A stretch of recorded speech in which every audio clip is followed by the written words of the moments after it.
Have you ever driven down a dark road with the lights out, not knowing where you're going? You haven't? Good, because that's not safe. But that's what all us Marvel fans have felt like for a while. But lucky for us, Kevin Feige's turned on the high beams and we can see into the future. So let's break down everything we found out for Phase 4. Hey guys, how we going? Jake Mello here. Thanks for being here today. So Marvel just had its Hall Age Comic-Con panel, and we learned a hell of a lot about movies, casting, TV shows, all stuff for Phase 4. We had some speculation confirmed, and then we had some major curveballs that I don't think anybody, including me, saw coming. But before we get started, I do entertainment news, vlogs, movie reviews, all things like that. So if that's something that interests you, make sure you hit that subscribe button down below. It'll be much appreciated. So basically what I'm going to do, I'm going to go through down in order all the stuff that's upcoming. And then at the end I'm going to wrap up the stuff that they talked about, but doesn't necessarily have confirmed dates. Cool? You ready? Let's do this. So first up we got May 1st, 2020. And that's the Blackwidow movie. Now, we knew this was coming, but it's nice to know that it's actually been confirmed, because they've been filming for a while now, and we pretty much know nothing officially coming from it. We officially, I don't even think, knew that it was coming. But now we know, and we got some awesome news along with it. Firstly, we have Taskmaster confirmed, or pretty much confirmed, as the villain of the film. We saw his shield, and so I guess we can say Taskmaster's the villain. Next up, it's going to be directed by Kate Shortland. She's an Australian director, so for me at least, reppin'. And joining the cast, we have David Harbour, who most of us would know from Stranger Things, Florence Pugh, who was most recently in Fighting With My Family. You know, that Dwayne Johnson produced film? She was the lead in that, and she was pretty good. I quite liked the film. And also Rachel Weisz. Now, she's been in a lot of stuff, but I most know her for the Mummy films, with Brendan Fraser. Florence is actually confirmed to be playing Yelena Belova. I might be pronouncing that wrong, but she's basically one of the people that got trained with Black Widow. She's going to kind of be an antagonist of the film, but they're also friends, in a way, from what they've said. And so this is also rumoured to be set up between Civil War and Infinity War. It's not confirmed, but from the set photos, it makes sense. And so I guess my question for you guys is, with these new characters coming in that seem like they could be big players and are big players in the comic books, could you see this film to be kind of a launching pad for future characters? Because Black Widow, believe it or not, is dead, and unless they bring her back in some weird way, I can't see them making a bunch of Black Widow films. But what they could be doing is giving Black Widow a standalone film, whilst introducing new characters to kind of expand the universe. In fall 2020, which is actually going to be spring in Australia, my end where I come from, so kind of a later in the year TV shows, this is going to be part of Netflix streaming service, and we've got Falcon and the Winter Soldier. Now again, like a lot of these films on the list, we knew it was coming, and we now know more roughly when it's coming out, but some of the highlights I found from this part was Anthony Mackie was actually carrying the shield, which kind of confirms that he is taking the mantle of Captain America. We also had Daniel Bruhl, who you'd remember from Captain America Civil War. He was the antagonist in the film, or as antagonist as you can get. He was playing Baron Zemo. Now, I love Civil War, and I love Daniel Bruhl, but I guess my problem with it was I liked the comic book character. And I know, they don't all have to match, but I liked the purple hood and the villainous kind of caricature that he was. And so Daniel Bruhl actually had a video of him as Baron Zemo, and he puts on the purple hood. So I'm excited for that. Now let's move on to November 6th, 2020. We have the Eternals movie. I'm gonna stop saying this for the rest of the films, but we kind of knew it was coming. Angelina Jolie and Kumail Nanjiani, who was most recently in Stuber, they've been confirmed, as well as Salma Hayek and Richard Madden, who was most recently in Rocketman, a film that I loved, and I loved him in it. This is actually meant to be start filming in a few weeks, so when D23 comes along, they might even have some footage to show us. It's also going to be directed by Chloe Zhao. February 12, 2021, Shang-Chi. But not just Shang-Chi, Shang-Chi and the Ten Rings. You'd remember the Ten Rings from the original Iron Man film. They were actually the people that captured Tony Stark and really set off this whole MCU. In a way, I guess. And they're also in Iron Man 3 playing a part, because they had the Mandarin, who was actually the fake Mandarin. But then they had that one shot that came out afterwards saying the real Mandarin was still out there. And I don't know if you guys are like me, but I thought they were full of shit. And it was just a way of covering from fans getting mad. But they're actually bringing the Mandarin into this film and kind of making it full circle, so to speak. And so I like characters like Shang-Chi because they don't really have a place, in a sense of they're not really space-based characters, they're not really the characters like the Tony Starks, they're not really the Captain Americas and Black Panthers. They've really got their own set of skills, their own background, kind of like when Doctor Strange came into the mix. It kind of opened up a new section of the MCU. And so I'm interested to see how he's going to fit into the bigger picture and what his movie's going to be like. And I trust that it's going to be better than Iron Fist. Playing the role of Shang-Chi, we have Simu Liu.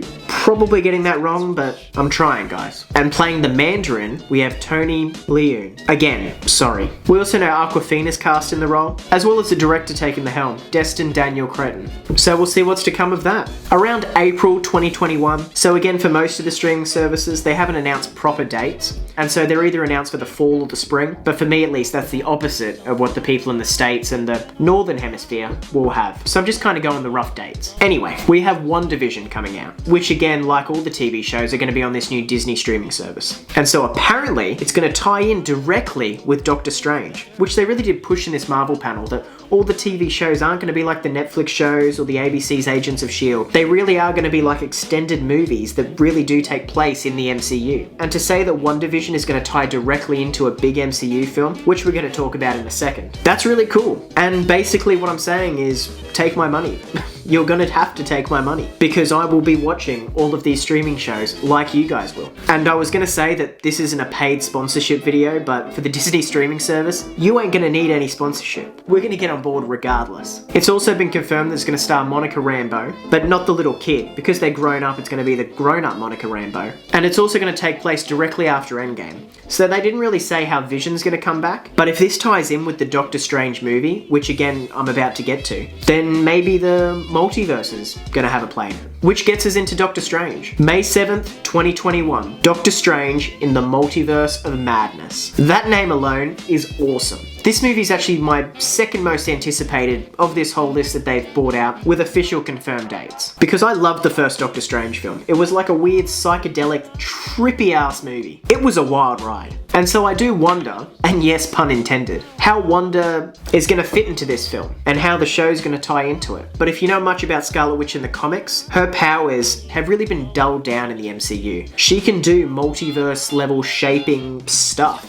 And if it's going to be anything like the House of M storyline or something like that, that could be awesome. It was also rumored a while ago that Nightmare was going to be the main antagonist of the film. And with Scott Derrickson returning, he's made a point to say this is going to be a dark horror film. I'm guessing it's still going to be PG-13, but you can do a lot with a horror film and still keep it PG-13. And so I'd love to see Scarlet Witch and Doctor Strange jumping from multiverse to multiverse with Nightmare after them in a dark horror film. That's something that's awesome. To me, at least. That sounds wicked. Moving on.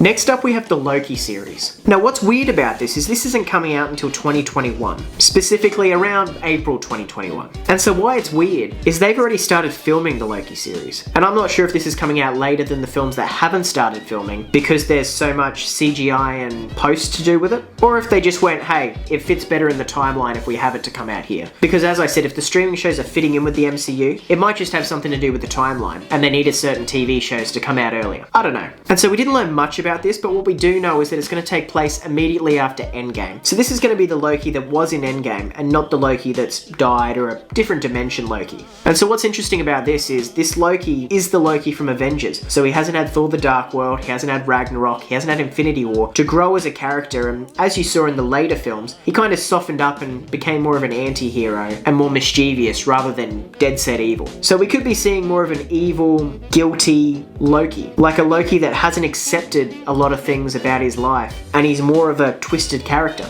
That could be interesting. It's also rumoured that he's meant to be jumping around to different times, so I guess we'll see what happens with that. And so last on the schedule, this is a big one. Doctor Strange on the schedule is my number 2 most anticipated film, and my number 1 is now this one. We have November 5th, 2021, Thor 4. But we have a title, Thor 4, Love and Thunder. Yes, that's very 80s Flash Gordon-y. And the biggest news from this is not the title. The biggest news is Natalie Portman is back. And she's not just back in a small supporting role. She's going to be Lady Thor. I know, wow. I had no idea, really, that Natalie Portman was going to come back at all. Yes, she was in Endgame with a small voiceover role, but she's going to be physically back, physically in the movie, playing a major role. And so I really love Thor Ragnarok, and I'm hoping that they have kind of a really nice romance, where it's Lady Thor and Thor bouncing around the galaxy, fighting, kicking ass, with kind of great banter. I could see that being a great film. Will the Guardians be back? Because this comes out apparently before Guardians of the Galaxy 3,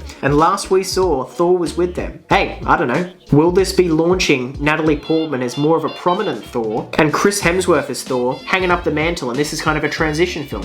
I don't know that either. But with Taika Waititi back, and Tessa Thompson back, I can already see this being a great film. As I said, I loved Thor Ragnarok. It was kind of like an old school 80s Flash Gordon, He-Man kind of film, which I think is where Thor works best. It's kind of like he's a goofy barbarian surrounded with a bunch of weirdos and you got a good story. And so now I just quickly want to touch on the stuff that's coming out, but we don't have dates for it. So it's been confirmed, but again, we don't have dates for it. We have on the streaming service Hawkeye. Jeremy Renner's going to be back, and he's going to be training Kate Bishop, who he calls the better Hawkeye. So that's pretty cool. They also announced Fantastic Four, Mutants, Black Panther 2, Captain Marvel 2, and Guardians of the Galaxy 3. I'm guessing they're going to give us more about this in D23, but we'll just have to wait and see. But the biggest news that I think nobody saw coming, including myself, was, well, let me just tell you the story, I guess, quickly. So earlier on, they gave out these Blackwidow hats for everybody to wear. And so Kevin Feige's on the stage, and he brings out Mahershala Ali, who I love. I loved him in House of Cards, and I loved him in The Green Book. And so good old Kevin says to Mahershala, hey,